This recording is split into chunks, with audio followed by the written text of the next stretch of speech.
بسم الله الرحمن الرحيم.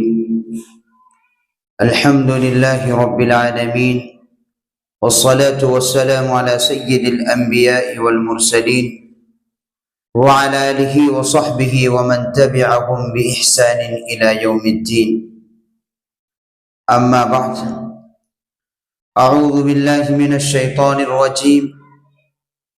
بسم الله الرحمن الرحيم. محمد رسول الله والذين معه أشداء على الكفار رحماء بينهم تراهم ركعا سجدا يبتغون فضلا من الله ورضوانا.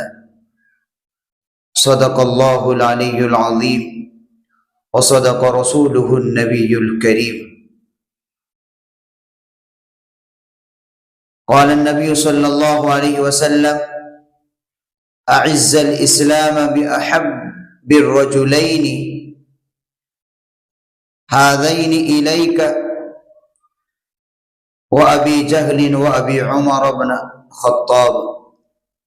تمام کے تمام صحابہ کرام اہل سنت والجماعت کے نزدیک محفوظ ہے، جس کا مطلب یہ ہے کہ اللہ تبارک و تعالی نے صحابہ کرام کو گناہوں سے پاک کر دیا ہے. یعنی غلطی تو ان سے ہوئی لیکن توبہ کی انہیں توفیق نصیب ہو گئی. اس لیے تمام صحابہ کرام کے سلسلے میں یہ عقیدہ رکھنا چاہیے کہ سب کے سب محفوظ ہیں ہمارے لیے، بلکہ آنے والے قیامت تک انسانوں کے لیے آئیڈیل اور نمونہ ہے. اللہ کے نبی صلی اللہ علیہ وسلم نے خود ارشاد فرمایا: الصحابی کالنجوم بأیہم اقتدیتم اہتدیتم، کہ میرے صحابہ ستاروں کی مانند ہیں، ان میں سے کسی کے بھی اقتداء کرو گے تو منزل مقصود تک پہنچ جاؤ گے. ایک ادنا سا صحابی بھی پوری امت سے افضل ہے، لیکن صحابہ کرام کا آپس میں ایک دوسرے پر فضیلت حاصل ہے. بعض صحابہ وہ ہیں کہ جن کو ان کی قربانیوں کی وجہ سے، ان کی کوششوں کی وجہ سے وہ دیگر صحابہ کرام پر فضیلت اور فوقیت حاصل ہے. اس پر پوری امت کا اجماع ہے کہ انبیاء کرام کے بعد اگر کسی کا مرتبہ ہے تو سیدنا ابو بکر صدیق رضی اللہ عنہ کا ہے، اس کے بعد حضرت عمر فاروق رضی اللہ عنہ، اس کے بعد حضرت عثمان غنی رضی اللہ عنہ، اور اس کے بعد حضرت علی مرتضی رضی اللہ عنہ. یہ چار خلفائے راشدہ جن کو کہا جاتا ہے. شخصیت کا تذکرہ کرنا ہے، وہ مراد رسول حضرت عمر فاروق رضی اللہ عنہ کے متعلق کچھ باتیں عرض کرنی ہے کہ حضرت عمر فاروق رضی اللہ عنہ یہ وہ شخصیت ہے کہ جن کو اللہ کے نبی صلی اللہ علیہ وسلم نے اپنی دعاؤں میں مانگا کہ اللہ،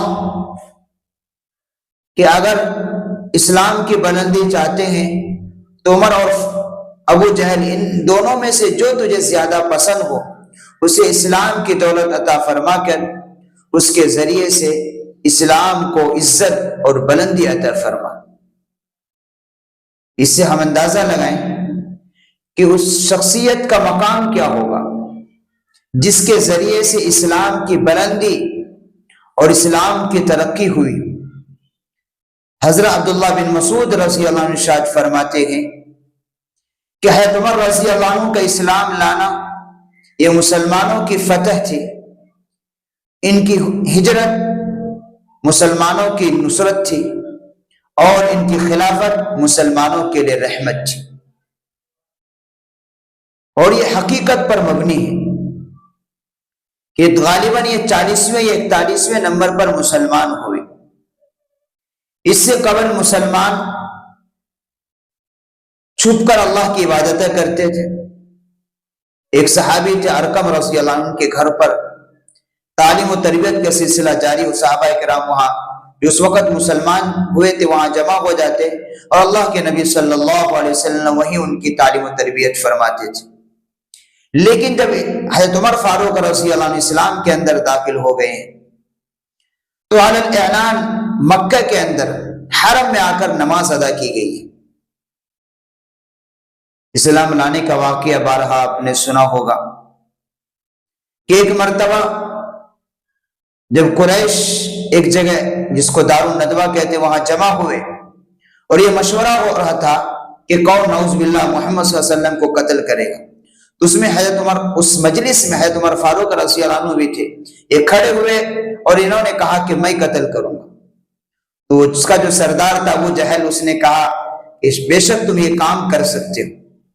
چنانچہ حضرت عمر فاروق رضی اللہ عنہ اللہ کے پاک نبی صلی اللہ علیہ وسلم کو قتل کے ارادے سے نکلے۔ راستے میں ایک صحابی سے ملاقات ہوتی ہے اور وہ پوچھتے ہیں عمر کہاں جا رہے ہو؟ کہنے لگے کہ نعوذ باللہ میں محمد کو قتل کرنے جا رہا ہوں۔ وہ صحابی نے کہا کیا تم قریش سے مامون ہو گئے؟ وہ تم کو ان کے بدلے میں قتل کر دیں گے۔ تو اس سے وہ بھڑک گئے اور کہنے لگے کہ لگتا ہے کہ تو بھی بددین ہو گیا۔ فرمایا کہ ہاں اگر وہ دین حق ہے تو میں بھی بددین ہو گیا ہوں۔ چنانچہ دونوں کی جانب سے تلواریں نکلنے ہی والی تھی، اتنے میں اس صحابی نے کہا کہ پہلے اپنے بہن کی گھر کی خبر جا کر لو۔ یہ بات سننا تھا کہ آگ بگولا ہو گئے۔ وہاں سے سیدھا بہن کے گھر آئے۔ یہاں حضرت عمر فاروق رضی اللہ عنہ کے بہن اور ان کے بہنوئی قرآن کریم سیکھ رہے تھے، ان کو ایک صحابی قرآن کی تعلیم دے رہے تھے۔ جب دروازے پر دستک دی، معلوم ہوا کہ عمر آئے ہیں، تو وہ صحابی تو جلدی سے جا کر اندر چھپ گئے اور بہن نے جا کر دروازہ کھولا۔ ان کے ہاتھ پر کوئی چیز تھی جس سے ان کے سر پر مارا، جس کی وجہ سے خون سر سے نکل بہنے لگا، اور بہنوئی کی بھی داڑھی پکڑ کر زمین پر پٹک پٹک کر خوب مارا۔ بہن چھوڑانے گئی تو ان کو اتنا زور کا تماچا مارا کہ وہ زمین پر گر گئی۔ خیر وہ بھی عمر رضی اللہ عنہ کے بہن تھی، انہوں نے ایمانی حرارت میں آ کر کہا کہ عمر میں اس لیے مارا جاتا ہے کہ ہم لوگ مسلمان ہو گئے، بے شک ہم مسلمان ہو گئے، تجھ سے جو ہو سکتا ہے وہ کر، ہم ایمان سے ہٹنے والے نہیں۔ یہاں ایک سبق ملتا ہے کہ دیکھیں یہ قربانی جب انسان دیتا ہے وہ جمے رہے۔ ان کی بہن کی ثابت قدمی کی وجہ سے عمر جیسے بہادر کا دل بھی پسیج گئے۔ تو جب کافی دیر ہو گئی، مار پیٹ کی وجہ سے غصہ بھی ٹھنڈا ہو گیا، اور بہن کے جسم سے چہرے سے جب خون جاری اس کو دیکھ کر ان کو شرم سی بھی آئی، تو کہا اچھا وہ تم کیا پڑھ رہی تھی، وہ مجھے دکھاؤ۔ تو کیا کہتی ہے؟ لا یمسہ الا المطہرون، یہ اللہ کا کلام ہے، پاک کلام، اس کو ناپاک آدمی ہاتھ نہیں لگا سکتے۔ آپ ناپاک ہیں مشرک ہونے کی وجہ سے، پہلے آپ غسل کیجئے یا وضو کیجئے، اس کے بعد میں آپ کو دوں گی۔ ارچند وہ اصرار کر رہے تھے لیکن وہ دینے کو تیار نہیں ہوئی۔ خیر حضرت عمر رضی اللہ عنہ نے غسل کیا، پاکی حاصل کی، اس کے بعد جب سورۃ طٰہٰ کی تلاوت کی اور انی انا اللہ پر پہنچنا تھا، اس آیت پر پہنچتے ہی حضرت عمر فاروق رضی اللہ عنہ کی حالت ہی بدل گئی اور کہا مجھے لے چلو اللہ کے رسول صلی اللہ علیہ وسلم کے پاس۔ یہ الفاظ کہنا تھا کہ وہ صحابی جو انہیں قرآن کریم کی تعلیم دے رہے تھے باہر آئے اور انہوں نے کہا عمر میں تمہیں خوشخبری سناتا ہوں، ابھی رات میں ہی اللہ کے نبی صلی اللہ علیہ وسلم نے تمہارے لیے دعائیں کی، اور یہ دعا یہ کی تھی کہ اللہ ابو جہل اور عمر ان دونوں میں سے جو تجھے زیادہ محبوب ہو اسے اسلام کی دولت عطا فرما کر اسلام کو عزت عطا فرما۔ ایسا لگتا ہے کہ اللہ کے نبی صلی اللہ علیہ وسلم کی دعا تمہارے حق میں قبول ہو گئی ہے، مبارک ہو۔ چنانچہ حضرت عمر فاروق رضی اللہ عنہ اللہ کے نبی صلی اللہ علیہ وسلم کی خدمت میں جاتے ہیں اور وہاں مشرف باسلام ہوتے۔ یہ مختصر سا واقعہ ہے۔ اصل ہمیں بتانے کا مقصد کیا ہے کہ جب انسان قربانی دیتا ہے، ان کی بہن نے قربانی دی تو حضرت عمر فاروق رضی اللہ عنہ جیسے بہادر کا دل بھی نرم ہو گیا، اور ہم قربانی نہ دیں، تکلیف نہ اٹھائیں، اللہ کے دین کی خاطر مشقت نہ اٹھائیں، اور ہم چاہیں کہ کامیابی مل جائے، تو ایسے کامیابی نہیں ملا کرتی۔ حضرت عمر فاروق رضی اللہ عنہ سے کیوں نہ اسلام کی ترقی ہوتی؟ کہ ان کے اندر جو غیرت تھی، کہ ایک مرتبہ ایک منافق اور ایک یہودی کا مقدمہ اللہ کے نبی صلی اللہ علیہ وسلم کے سامنے آیا۔ اللہ کے نبی صلی اللہ علیہ وسلم نے یہودی کے حق میں فیصلہ سنا دیا۔ تو وہ منافق چونکہ یہ جانتا تھا کہ حضرت عمر فاروق رضی اللہ عنہ کو یہودیوں سے بڑی دشمنی ہے، بڑی نفرت ہے یہودیوں کی حضرت عمر فاروق رضی اللہ عنہ کے دلوں میں، چنانچہ یہ اس کیس کو لے کر حضرت عمر فاروق رضی اللہ عنہ کے پاس گئے۔ اس یہودی نے جاتے ہی فوراً یہ کہا کہ پہلے ہم یہ مقدمہ اللہ کے نبی صلی اللہ علیہ وسلم کے پاس لے کر گئے تھے، اللہ کے نبی صلی اللہ علیہ وسلم نے فیصلہ میرے حق میں سنایا، لیکن یہی مجھے یہاں لے کر آیا ہے کہ چلو ہم فیصلہ عمر فاروق رضی اللہ عنہ سے کرائیں گے۔ تو انہوں نے حضرت عمر فاروق رضی اللہ عنہ نے پوچھا کیا یہ صحیح کہہ رہا ہے؟ انہوں نے کہا ہاں ٹھیک کہہ رہا ہے۔ تو کہا ٹھیک ہے رکو، میں ابھی تمہارا فیصلہ کرتا ہوں۔ حضرت عمر فاروق رضی اللہ عنہ اندر گئے، اندر سے تلوار اٹھا کر لائے، منافق کی گردن جسم سے جدا کر دیا، اور کہا کہ جو اللہ کے نبی صلی اللہ علیہ وسلم کے فیصلے کو نہ مانے، اس کا فیصلہ عمر فاروق رضی اللہ عنہ کی تلوار کرتی۔ یہ اسلامی غیرت، یہ بہت سے لوگوں کے ذہنوں میں سوال پیدا ہو سکتا ہے کہ آج کیسے اسلام کو مسلمانوں کے ذریعے ترقی؟ یقیناً آج بھی عزت مل سکتی ہے، شرط یہی ہے کہ حضرت عمر فاروق رضی اللہ عنہ جیسا مسلمان اور جیسا ایمان اپنے اندر بنانا پڑے گا، حضرت عمر فاروق رضی اللہ عنہ جیسا کردار اور اخلاق اپنے اندر لانا پڑے گا، جو ان کے اندر جواں مردی تھی، جو اسلامی غیرت اور حمیت تھی، جو کفر کے خلاف جو شدت تھی، اسلام کی حقانیت جو ان کے دلوں کے اندر تھی، وہ ہمیں پیدا کرنا پڑے گا۔ اور جب پیدا کریں گے، کفر کی جب نفرت دلوں کے اندر بیٹھ جائے گی، شرکی کی نفرت جب دلوں کے اندر بیٹھ جائے گی، اور اس پر ہم جب اسلام کی حقانیت پر جمیں گے، تو پھر اسلام کی ترقی بھی ہوگی۔ تو ان سے ایک میسج یہ جاتا ہے کہ انسان اپنی رواداری کے ساتھ جیے، اپنے مزاج کو شریعت کے موافق ڈھالے، شریعت کو اپنے مزاج کے موافق نہیں۔ آج ہم سے غلطی کیا ہو رہا ہے؟ ہم جو ہے وہ یہی صفات بنی اسرائیل کے اندر بھی تھی کہ ان کو جو چیز اچھی لگتی تھی اس کو رہنے دیتے تھے، اور جو چیز ان کے نفس کو دشوار لگتی تھی اس میں رد و بدل کر دیتے تھے۔ آج یہ صفات ہم مسلمانوں میں پائی جا رہی ہے کہ ہم شریعت کو اپنی مزاج کے مطابق ڈھالنے کی کوشش کرتے ہیں، نہیں، اپنے آپ کو شریعت کے مطابق ڈھال دینا ہے، اس نفس کو مار دینا ہے، اپنے انا کو ختم کر دینا ہے۔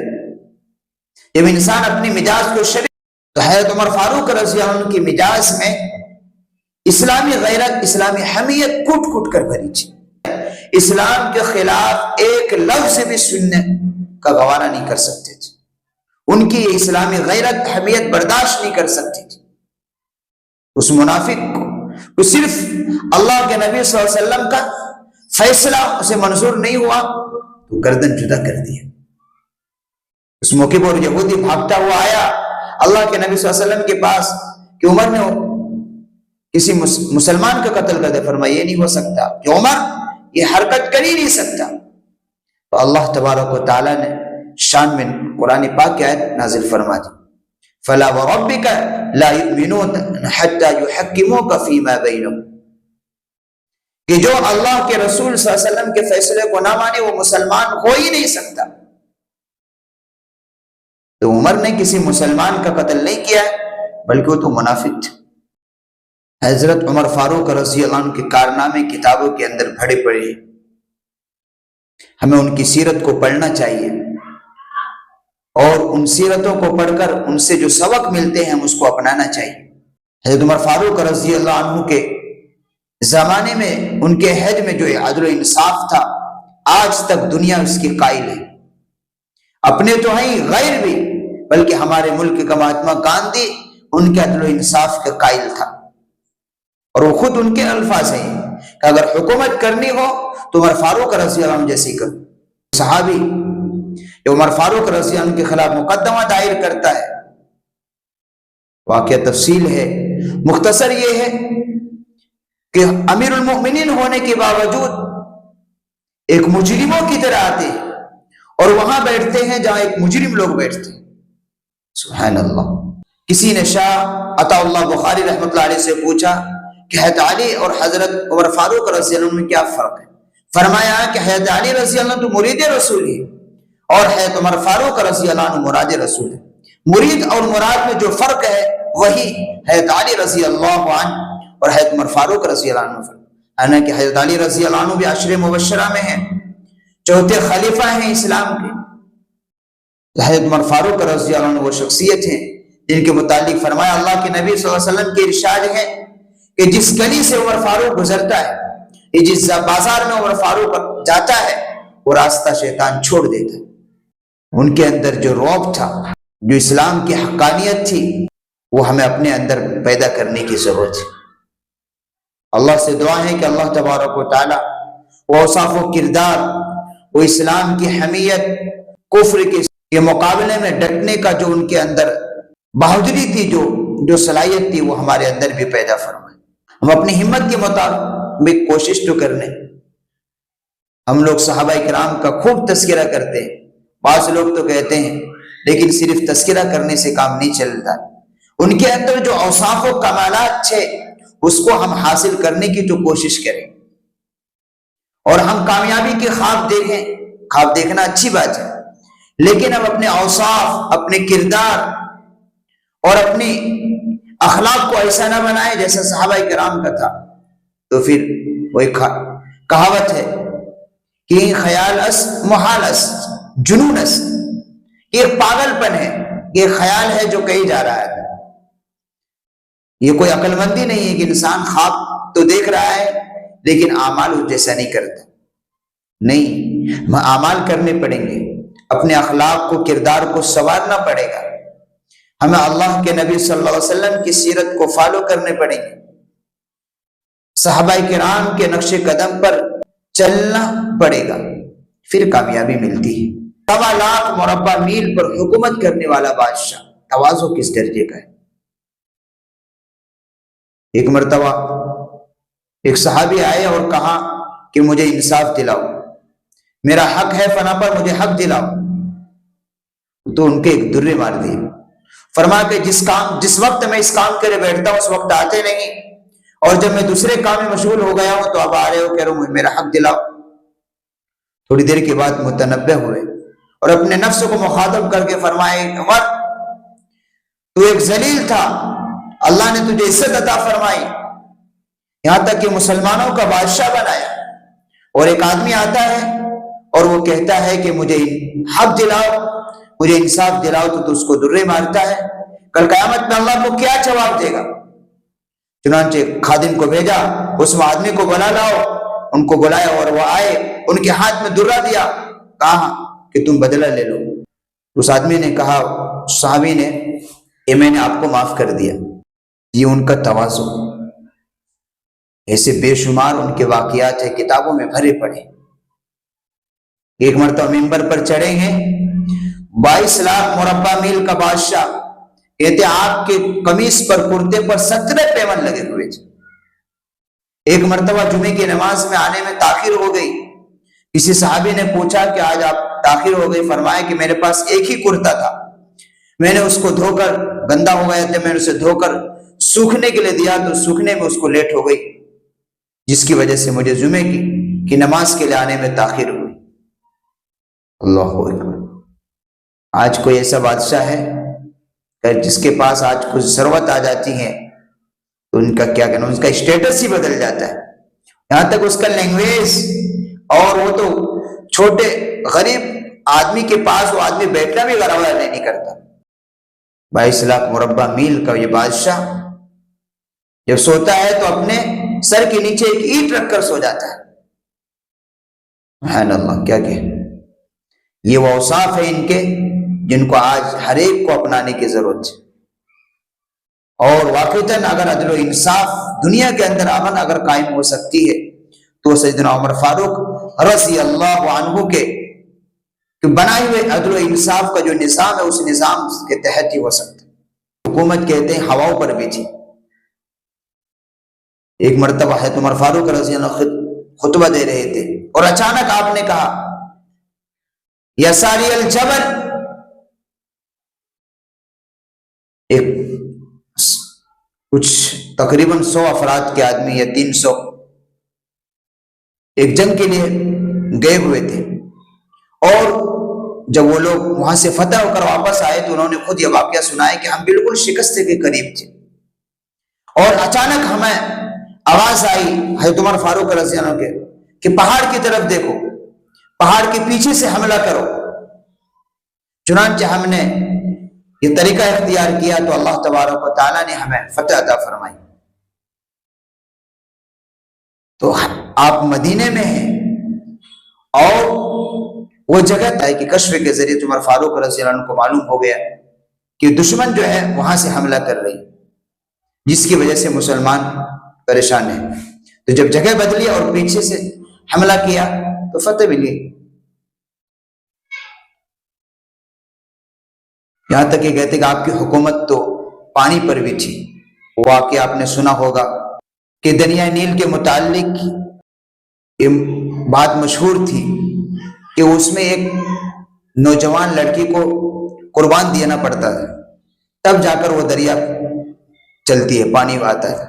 کہ مسلمانوں نے جب اس جگہ کو فتح کیا اور خط امیر المؤمنین کے پاس بھیجا تو امیر المؤمنین نے اس دریا کے نام خط لکھا کہ دریا اگر تو اپنی مرضی سے چلتی ہے تو مت چل، اگر تو اللہ کے حکم سے چلتا ہے تو میں یہ کہتا ہوں کہ تو اللہ کے حکم سے چل جا۔ یہ دریا وہ پرچے دریا میں ڈالنا تھا کہ دریا پانی سے بھر گئے۔ ایسے بے شمار کرامات بھی ہیں، ان کے کارنامے بھی ہیں، بڑی بڑی کتابوں میں درج ہیں۔ اللہ سے دعا ہے کہ اللہ تبارک و تعالی ہم سب کو صحابہ کرام کے نقش قدم پر چلنے کی توفیق نصیب فرمائے، اور حضرت عمر فاروق رضی اللہ عنہ کے اندر جو اسلامی حمیت تھی، جو غیرت تھی، وہ ہمارے اندر عطا فرمائے۔ وآخر دعوانا ان الحمد للہ رب العالمین۔